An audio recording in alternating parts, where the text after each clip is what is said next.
이제 곧 수업 시간이네. 요즘은 교수님 덕분에 매일 확인하는 게 정말 신이 나. 자, 얼른 읽어볼까?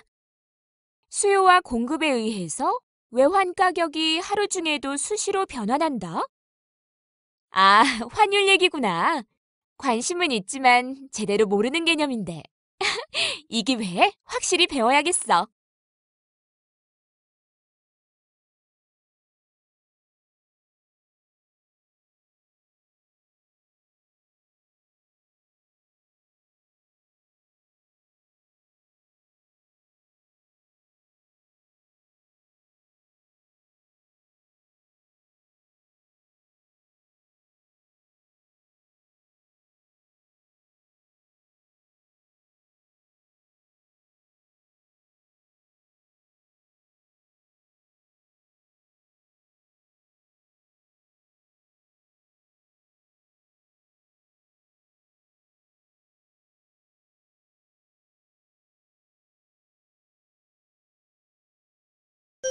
안녕하십니까.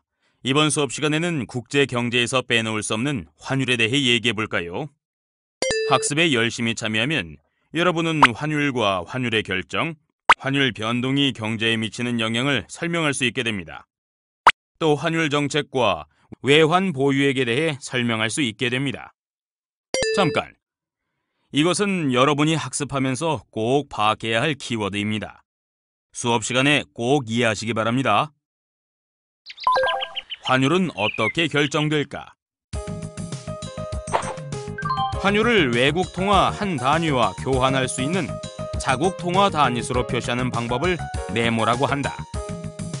학습을 통해 정답이 무엇일지 맞추어 보세요. 여러분도 알다시피 우리나라는 많은 제품들을 각국으로부터 수입해 옵니다. 이때 우리나라 돈으로 직접 결제하는 것이 가능할까요? 우리나라 돈으로 직접 결제는 힘들 것 같은데요? 그렇습니다. 그 이유는 바로 원화의 국제화가 안 되었기 때문이죠. 자, 그렇다면 자유로운 결제가 가능한 국제 통화에는 무엇이 있겠습니까? 달러가 가장 대표적이죠.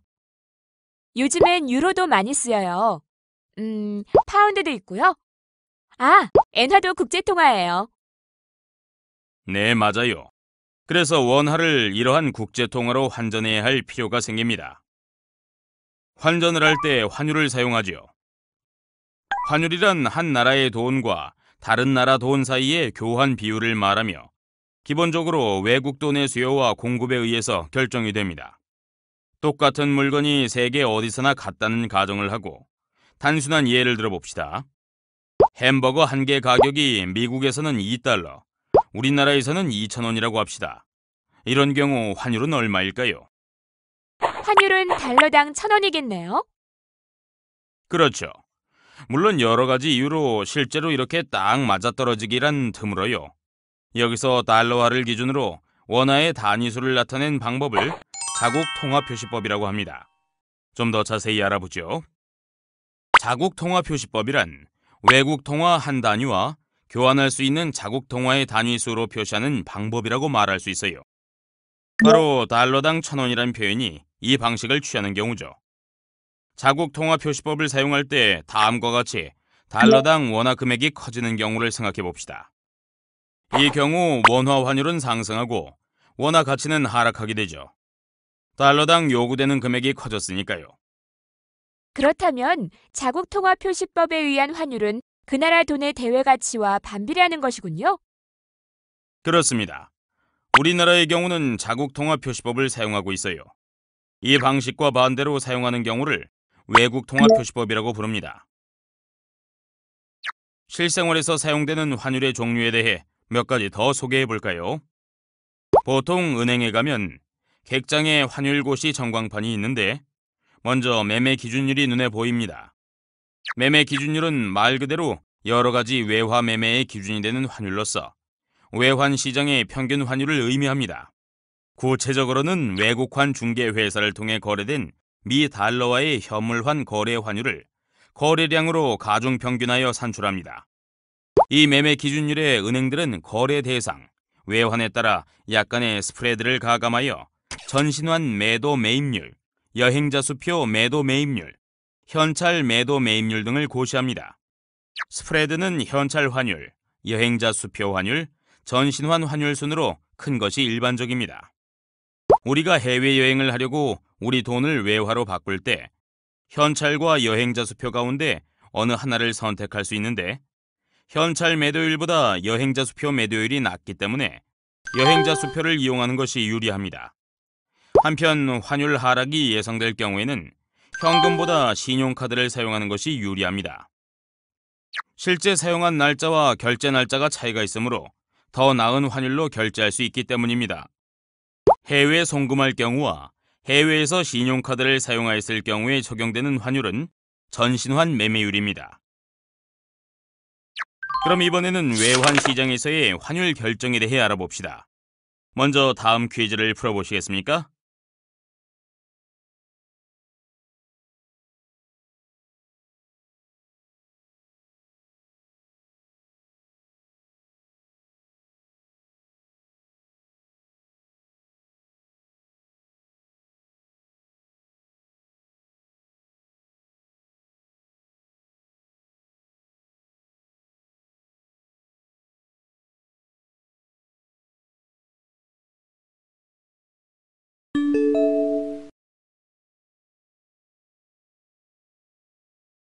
잘 맞추셨군요. 외환이 거래되는 시장을 외환시장이라고 하는데 외환시장에는 외환을 필요로 하는 금융기관과 외환을 내놓는 금융기관이 있습니다. 앞서 여러분께서 풀어본 대로 국내 기업이 외국 기업으로부터 물건을 사고자 할 때 외환이 필요합니다. 자녀의 유학 자금을 송금할 때도 외환이 필요하겠죠. 그렇다면 외환이 공급되는 경우는 무엇일까요? 국내 기업이 수출 대금으로 받은 달러를 교환하고자 할 때죠. 또 외국 투자가들이 우리나라 주식에 투자하려고 할 때도 달러를 외환시장에 팔겠죠. 그래요. 이와 같이 달러를 사고자 하는 금융기관의 외환 수요와 달러를 팔고자 하는 금융기관의 외환 공급이 균형을 이루는 수준에서 그때그때의 시장 환율이 결정됩니다. 교수님, 어떤 나라는 환율이 고정적이라고 들었는데 환율이 수요 공급에 의해서 결정된다면 항상 달라져야 하는 거 아닌가요? 좋은 지적이군요. 환율 제도는 크게 고정 환율 제도와 변동 환율 제도가 있습니다. 고정 환율 제도란 정부 또는 중앙은행이 외환 시장에 개입을 해서 환율을 일정 수준으로 유지시키는 제도예요. 반대로 변동 환율 제도는 정부가 환율 결정에 개입하지 않고 외환 시장에서의 수요와 공급에 따라 자유롭게 결정되는 제도죠. 아, 그럼 우리나라는 변동 환율 제도인 셈이군요. 앞서 살펴보았듯 외환 시장에서의 외환의 수요와 공급으로 환율이 결정되죠. 외환 수요가 증가하면 환율이 오르고 외환 공급이 증가하면 환율이 내려가죠. 이러한 외환의 수요 공급에 영향을 주는 요인을 환율 변동 요인이라고 부릅니다. 환율 변동 요인에는 경제 성장률, 경상수지, 실질 금리, 물가 상승률과 같은 경제의 기초 여건을 들 수 있어요. 이러한 기초 여건 외에도 컨트리 리스크, 즉 한 나라의 지정학적 위험과 투기적인 거래, 외환 시장 참여자의 심리적인 요인 등이 환율 변동에 영향을 줍니다. 좀 더 얘기를 나눠볼까요? 각국의 경제 활동 수준, 즉 경기의 좋고 나쁨이 외환 수요에 영향을 주지요. 국내 경기가 좋아지면 수입이 증가되고 따라서 수입 결제에 필요한 외환 수요가 증가합니다. 반면 외국의 경기가 좋아지면 수출이 증가하므로 외환의 공급이 증가하게 됩니다. 수출과 수입의 차이인 경상수지가 흑자이면 자국 통화가 강세로 되어 환율이 하락하고 적자이면 그 반대로 상승합니다. 즉 우리나라의 경상수지가 흑자인 경우 벌어들인 달러가 사용한 달러보다 많게 되어 외환 시장에 달러의 공급을 늘리므로 달러 가치가 떨어지고 원화 가치는 올라갑니다. 예를 들어 환율은 1달러당 1,200원에서 1달러당 1,100원으로 내려가게 됩니다. 자본 자유화가 본격화되기 이전에는 수출입 등 실물 거래와 관련된 달러 수요, 공급이 외환 시장 거래의 대부분을 차지했었죠. 그랬기 때문에 환율 결정의 가장 중요한 요소는 경상수지였습니다. 교수님, 지금은 그럼 경상수지보다 더 중요한 요소가 있나요? 네, 자본 자유화가 본격화된 이후 각국의 주식이나 국공채 등을 사고 파는 자본 거래가 경상 거래보다 더 큰 비중을 차지하게 되었습니다. 결과적으로 자본 이동이 경상수지 변동보다 환율에 더 큰 영향을 주게 된 셈이죠. 경상수지뿐만 아니라 자본수지를 포함하는 개념인 국제수지를 생각해야 한다는 말씀이시군요. 그렇죠. 이러한 자본 이동을 설명하는 중요한 요인 가운데 하나가 실질금리입니다. 실질금리란 명목금리에서 기대 물가 상승률을 차감한 금리를 말하죠. 자본 이동에 아무런 규제가 없고 국내 실질금리가 외국 실질금리보다 높을 때 자본은 어떻게 움직일까요? 돈은 금리가 낮은 쪽에서 높은 쪽으로 움직이니까 외국에서 국내로 자본이 들어오겠네요. 그렇습니다. 이 경우 국제 자본이 국내로 유입되죠. 그럼 원화 가치와 환율은 어떻게 변할까요? 국내에 외화 자본이 많이 유입되었으니까 국내 통화 가치는 상승하고 환율은 하락합니다. 좋아요.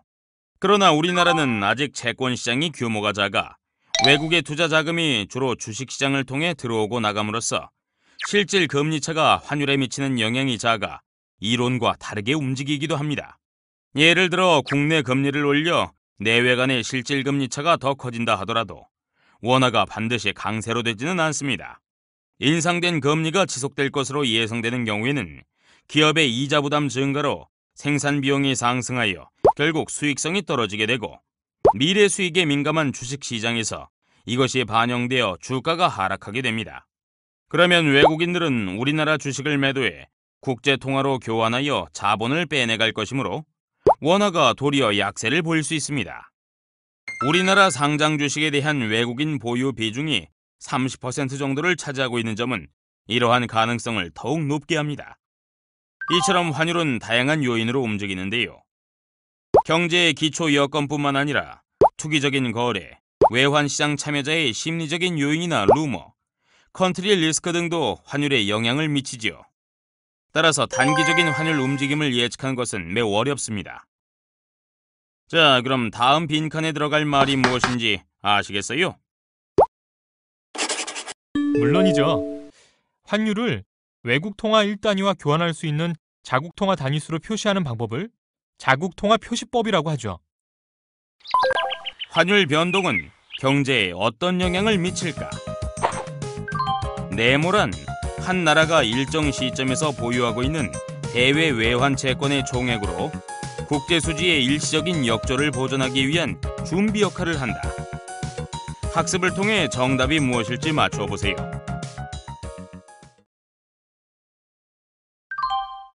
환율은 수출입 기업을 비롯한 경제 주체들의 외국과 거래에 큰 영향을 미치기 때문에 많은 사람들은 환율 변동에 큰 관심을 보입니다.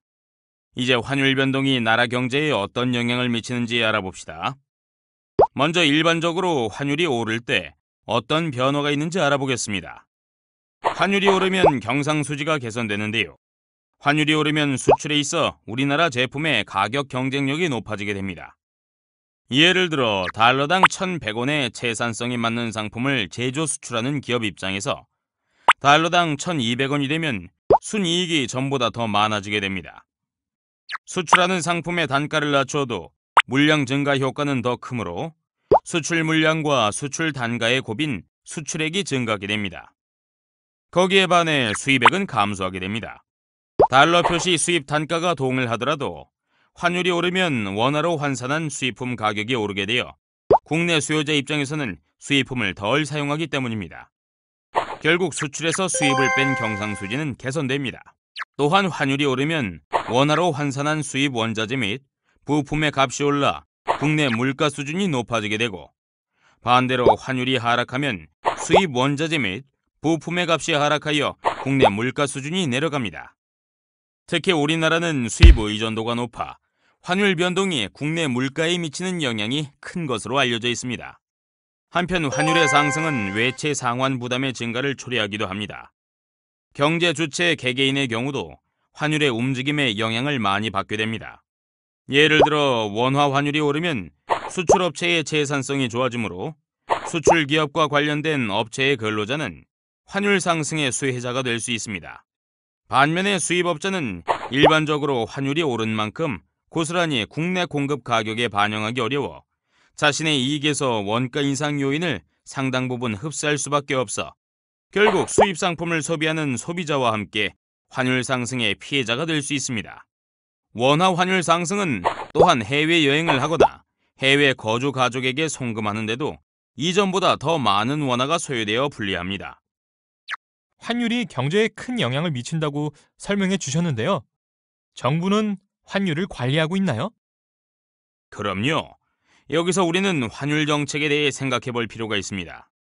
외환위기 이후 우리나라의 환율 제도는 자유변동 환율 제도로 바뀌었지만 환율의 급변동을 초래하는 외부 충격이 발생하는 경우에 한해 정부나 중앙은행이 외환 시장에 참가하고 있습니다. 일반적으로 정부나 중앙은행은 환율을 안정화시키기 위해 또는 균형 환율을 되돌리기 위하여 외환 시장에 개입하는데요. 이것을 무엇이라고 하는지 아십니까? 네, 스무딩 오퍼레이션이라고 해요. 스무딩 오퍼레이션은 환율의 급격한 변동으로 수출입 업체나 일반 국민이 큰 피해를 입거나 경제의 불확실성이 확대되는 것을 방지하기 위하여 실시하는 외환 정책의 한 수단입니다. 스무딩 오퍼레이션의 예를 좀 들어주시겠습니까? 그러지.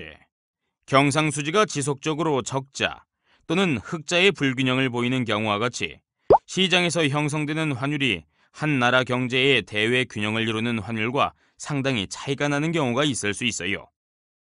예를 들어 경상수지가 만성적인 적자를 보이는 경우 정부와 중앙은행은 환율을 약세로 유도함으로써 대외 균형의 달성을 도모할 수 있습니다. 또 내수 부족으로 인해 경제가 침체되어 있는 경우 정책 당국이 수출 진작을 통해 경기를 부추기기 위하여 외환 시장 개입을 통해 환율의 상승을 유도하는 경우도 있습니다. 하지만 환율 정책은 많은 한계를 갖고 있습니다. 어떤 한계점이 있을까요? 현실에서는 환율의 상승이 경상수지를 개선시키는 효과가 크지 않거나 상당한 시간이 소요될 것 같아요. 수입 비용 상승 등을 통해 내수를 위축시키는 부작용도 존재합니다. 모두 맞는 의견입니다. 또한 우리나라와 같이 물가 목표를 중앙은행이 사전에 공표하고 이를 달성하기 위해 단기 금리를 조절하는 물가 안정 목표제를 도입한 경우에는 정책 간의 상충 등으로 환율에 대한 목표나 범위를 가지는 것이 어렵습니다. 즉, 환율 안정을 위해 정책 금리를 자주 변경하게 되면 금리의 변동성 확대로 금융시장이 더욱 불안정해지는 문제가 발생하여 득보다 실이 더 클 수도 있습니다. 따라서 환율 정책을 적극적으로 펴는 것이 어렵다는 것이 일반적인 견해입니다. 1997년 외환위기를 겪은 후 외환 보유액 수준은 모든 국민의 관심사항 중 하나가 되었습니다. 그렇지만 외환 보유액과 관련해 오해하고 있거나 잘못 알려진 부분이 많은데요. 함께 알아보기로 하죠. 먼저 정의부터 알아보죠. 외환 보유액이란 한 나라가 일정 시점에서 보유하고 있는 대외 외환 채권의 총액으로 국제 수지의 일시적인 역조를 보존하기 위한 준비 역할을 합니다. 그럼 외환 보유액은 언제 증가할까요? 우선 정부나 한국은행이 경상수지 흑자 등으로 늘어난 시중의 외환을 매입함으로써 늘어납니다. 이렇게 축적된 외환 보유액은 각종 요인에 의한 외환 시장의 충격에 안전판 역할을 수행합니다. 예를 들어 경제의 기초 여건이 양호한데도 불구하고 불안전한 정보 때문에 외환 시장에서 환율이 과도하게 움직이는 경우가 있습니다. 외환 시장에서 외국인 투자가는 나중에 투자 결정에 따른 책임 소재를 회피하기 위해 다른 투자가와 같이 행동하는 군집 행동을 보이기 쉽습니다. 이러한 외환 시장의 패닉 현상이 있는 경우 외환 보유액이 충분하다면 시장의 외환을 매각하여 외환 시장의 안전성을 유지할 수 있습니다. 따라서 외환 보유액이 넉넉하다는 사실은 국가 신인도를 높여주는 역할을 합니다. 우리나라의 외환 보유액은 2008년 8월 말 현재 2,432억 달러로 세계 제6위입니다.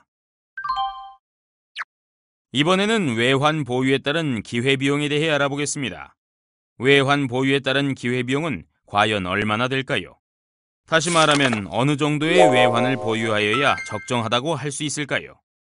일반적으로 무역 규모, 단기 외채 규모, 만기가 얼마 남지 않은 장기 외채 규모와 함께 위기 발생 시 유출 가능한 외화 규모, 예를 들어 외국인 주식 투자 규모 등을 감안하여 산출해보고 있습니다. 그러나 동일한 경제적 여건이라 하더라도 그 나라의 지정학적 위험 등에 따라 크게 다를 수 있기 때문에 모두가 동의하는 적정 외환 보유액 수준은 찾기 어렵다고 하겠습니다.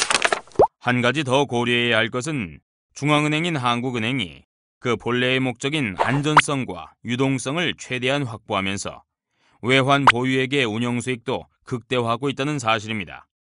다시 말하면 중앙은행은 외환을 지하금고에 단순히 보관하고 있는 것이 아니라 국제 금융시장에서 운용하고 있습니다. 현재 우리나라의 외환 보유액 운용 수익률은 국제 금리나 주요 국채 수익률 등에 비해 상당히 양호한 수준으로 알려져 있습니다. 물론 외환 시장 개입 과정에서 정부와 한국은행은 외국환 평형기금 채권과 통화안전증권을 발행하는데 이 채권들에 지급되는 이자는 일종의 기회비용이라고 볼 수 있겠습니다. 이렇듯 외환 보유액 유지에 따른 비용과 편익을 숫자로 정확히 나타내는 것이 불가능합니다. 환율 변동이 경제에 어떠한 영향을 미치는지 이해하셨습니까? 그럼 환율이 상승하면 경제에 어떤 영향을 미치는지 다음 표의 빈칸에 입력해 보면서 정리해 보시기 바랍니다.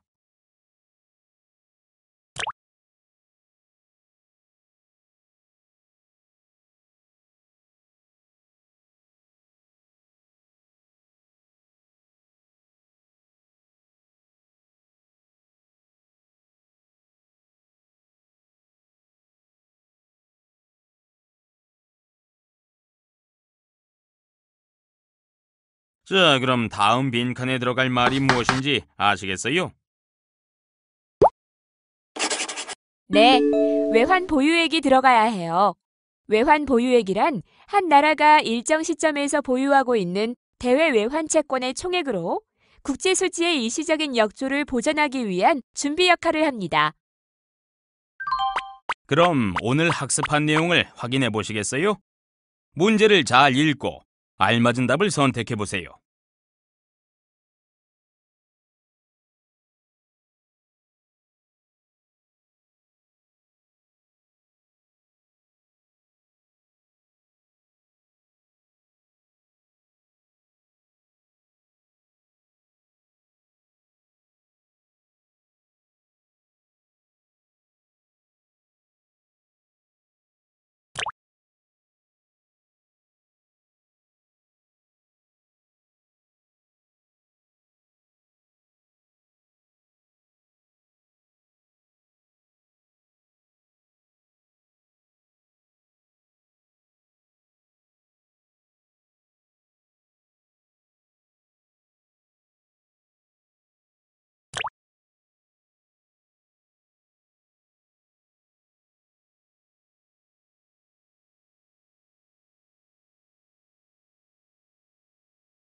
오늘은 환율에 대해 확실히 이해할 수 있었어.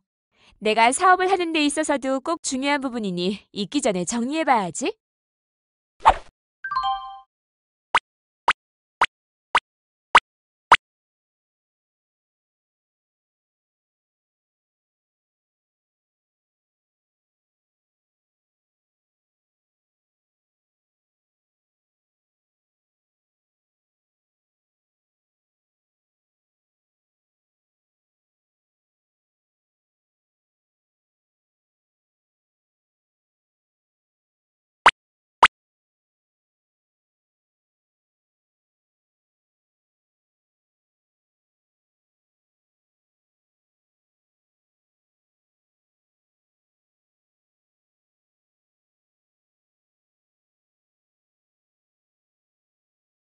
오늘 학습을 통해 환율에 대해 확실히 이해하셨죠?